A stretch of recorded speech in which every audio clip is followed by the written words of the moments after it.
5 CD land. No, it's pretty good coverage by Washington. I understand it's emotion and then post, but God bless. High red zone, cover 3, guys. 8 minutes left, 4th and 15. Commanders. Another one broken up Can't throw to him. by Diggs. Cooper Rush goes to 4-0. The Cowboys win it 25-10. They're right in the thick of things. Hey, Jerry Jones, how about that kid playing quarterback? I just can't say enough about how his play has what it possibly has done for this team this season, and to give us a chance to sit here after these last 3 ball games and maybe have the opportunity we've got for the rest of the year. It's amazing, and it's far more than I could have ever expected.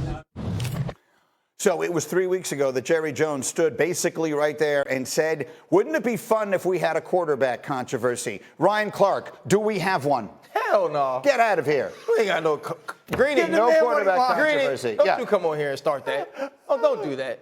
Coop, listen. I didn't start it. The man who owns the team started it. He said, wouldn't it be fun if we won all these games? Just like Prescott. He forgot his first name when he said that a couple of weeks ago. Remember that? Just like Prescott did. All of a sudden, we got Cooper Rush winning games left and right because they've got great defense, because all they need to do is run the ball and not make mistakes. Jerry said it, not me. Listen. Come on, take the bait.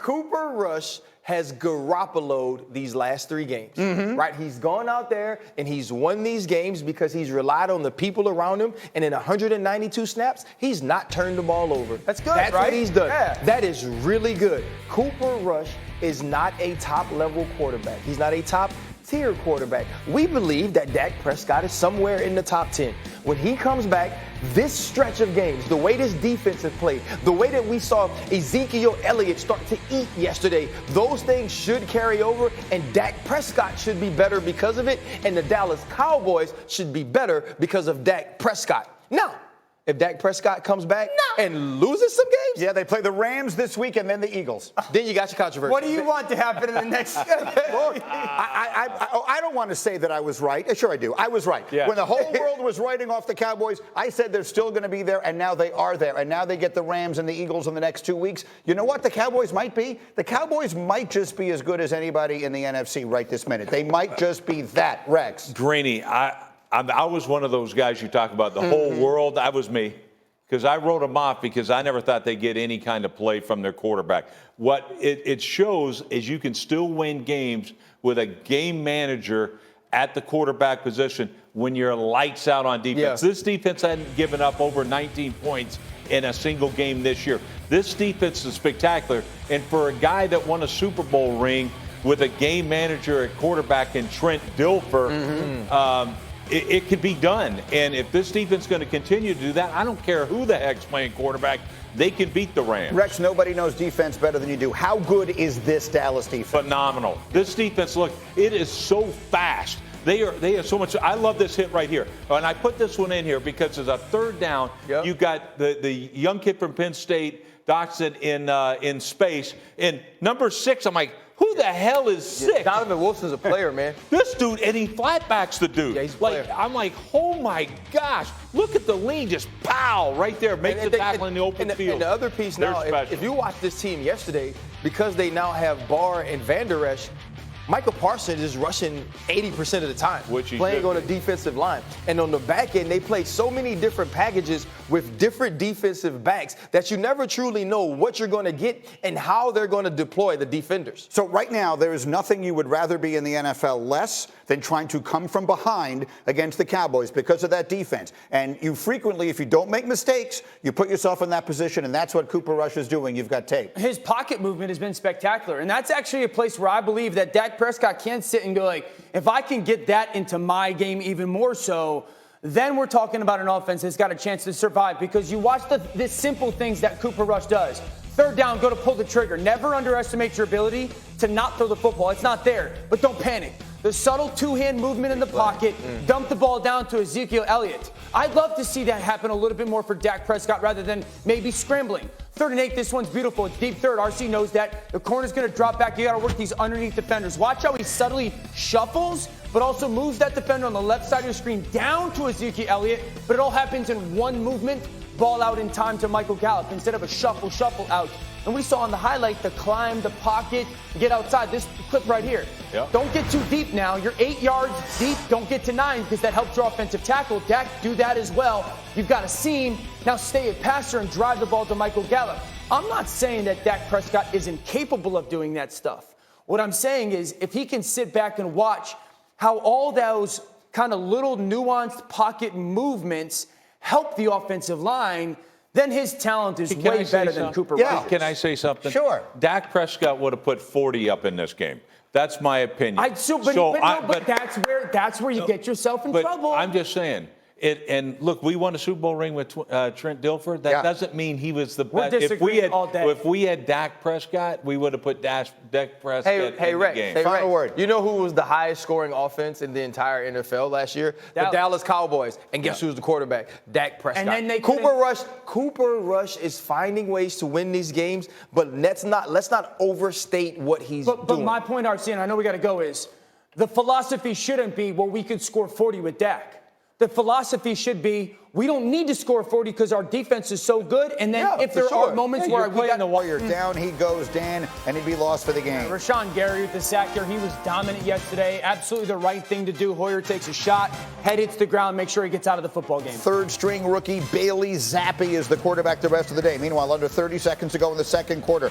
Rodgers looking. Jack Jones! This is Jack from Cal Poly ASU. I see you with the big play, Jack, former 5-star, getting the end zone. That's the fourth pick six that Aaron Rodgers has thrown in his career. Patriots up 10-7. Now, Rodgers, Tunyon, touchdown. Packers up 14-10. Beautiful job peeking the backside safety by Rodgers and making sure he drives that ball down the middle of the field. I love this from New England's offense. Hard ball fake. You get the front side of the defense to step up, and then this beautiful touch throw by Zappi to Parker. By the way, the play clock had been on 0 for about an hour and a half when they snapped that ball, but neither here nor there. Zappi's first touchdown. 17-ton Patriots. Now we're tied at 17. Damian Harris unties it. New England ran the ball yesterday. They've run it well all year. Candidly, this is a beautiful cutback by Harris. Yeah, but speaking of beautiful, 3rd and 3, Rodgers, they need it. Romeo Dobbs, how about that throw? The young fella came on yesterday. Some lows, but certainly some highs. I love the back shoulder fade on 3rd and goal. Final 2 minutes, tie game. How about this throw from Rodgers? It comes down from the heavens, Green. Absolutely perfect throw in this celebration. Dobbs, I won the game winner. Rodgers with his offensive lineman, and then they're certainly like, oh, you got to take it to the ground in the NFL. Yeah, and somehow they challenged this for no reason. He clearly didn't catch it, so it's incomplete. We wind up in overtime. Both teams would punt, so now any score would win it. Rodgers, Randall Cobb, they're setting themselves up in field goal position. They would let the clock tick all the way down, and then Rex, here comes Mason Crosby. How do we feel about kickers? Oh, I don't like kickers, but you know what? I like this one because he Come on, Rex. 27-24. The Packers get the win, but his name is Aaron. But after the game, he was frank.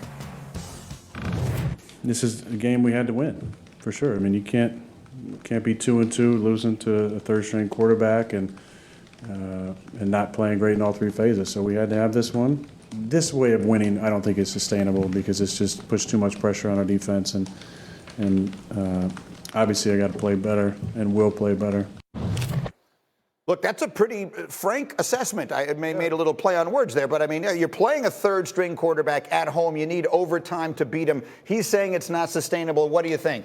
Yeah, you know, Greeny, this was like survive in advance. That's what it felt like to me. And look, good teams find ways to win games when they're not at their best. And that's what they have. So they still have that championship medal. That's what I'm seeing out of this team. Now, I'm not as impressed with this team as I was the last couple years. All right, and Aaron Rodgers. Well, there's 17 reasons for that, right? Or I mean, Devontae Adams. Amen. That's it. They can't replace it. I don't care. I know these young guys were all fired up that some guy fantasy numbers got 8 balls or whatever. I don't care about that.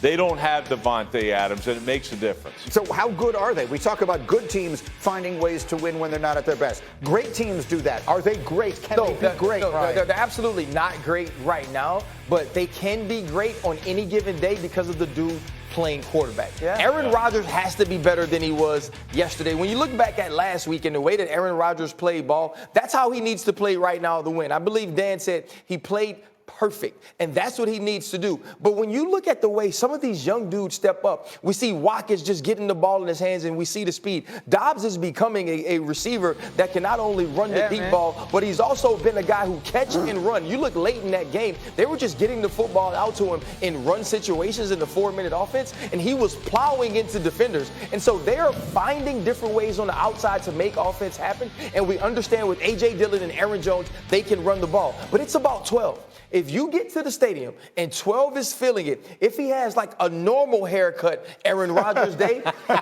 this team can score enough points to win. And we also have to realize they're not full strength defensively right now. This team is still plugging along, finding ways. I'm not as nervous as Aaron Rodgers is about this offense right now. The only offense in the NFC that I have more faith in is Philadelphia. I didn't say that. I think that highly of this offense right now.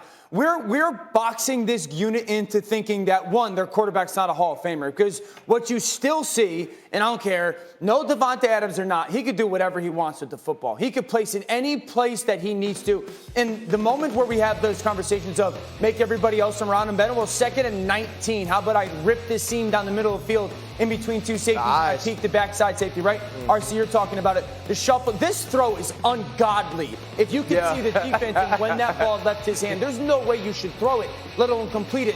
3rd and 1, ball fake, the little nuance, get it down low to Randall Cobb to make sure that completion happens. Here's the reality. We want this offense because everyone's going to say, can they be explosive, right? That's what people are going to say. Can they push the ball downfield? They're 2nd in the NFL in explosive plays. 2nd, their explosive just looks different to us because their explosive is all these moving parts pre-snap and post-snap. They lead the NFL in yards after catch. They're 2nd in the NFL in explosive passes because they're so RPO-paced. These young players are coming on. I'm telling everybody, mark these words, October 3rd. This offense is going to be better by the end of the season than when it was